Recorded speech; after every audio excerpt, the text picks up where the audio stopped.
Hello, আসসালামু আলাইকুম। Take সলিউশনের পক্ষ থেকে ধন্যবাদ। আজ আমরা শিখব ওয়েবলিং রাউটার কিভাবে পিপিওই সেট আপ করতে হয়।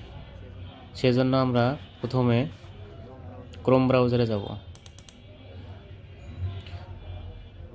ক্রোম ব্রাউজারে গিয়ে রাউটারের আইপি লিখতে হবে। রাউটারের আইপি হচ্ছে 192.168.10.1। ইন্টার। তারপর রাউটারের লগ ইন অ্যাডমিন পাসওয়ার্ড দিতে হবে, আমরা দিচ্ছি। তারপর যেহেতু আমাদেরকে আইএসপি তাদের পিপিওই সেট আপ দিচ্ছে, সেজন্য তারা আমাদেরকে ইউজার আইডি এবং পাসওয়ার্ড দিয়েছে। সেজন্য আমরা প্রথমে ইন্টারনেটে যাব, তারপর পিপিওই সিলেক্ট করব। তারপর ইউজার আইডি আমরা আইএসপি যেটা দিচ্ছে সেটা আমরা বসাবো।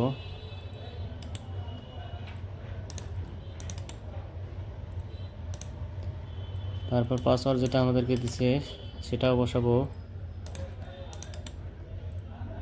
এবং আপনার আইএসপি আপনাকে যেটা ডিএনএস নাম্বার দিচ্ছে সেই ডিএনএসটা আপনাকে বসাতে হবে। তা না হলে আপনাদের যে কোনো ওয়েবসাইটে কাজ করতে আপনাদের প্রবলেম হবে। সেজন্য আপনাদের আইএসপি যে ডিএনএস দেবে সেই ডিএনএস বসাতে হবে।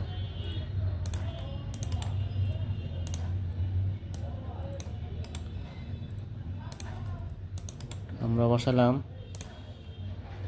এবং ওকে দিলাম। এখন কিন্তু আমাদের রাউটারে অ্যাক্সেস পাবে, তার মানে আমরা ইন্টারনেট ইউজ করতে পারব। ধন্যবাদ। আমাদের ভিডিওটা যারা দেখলেন তাদেরকে অনেক অনেক ধন্যবাদ, এবং ইউটিউব চ্যানেলটাকে সাবস্ক্রাইবার এবং লাইক দিয়ে পাশে থাকুন। ধন্যবাদ।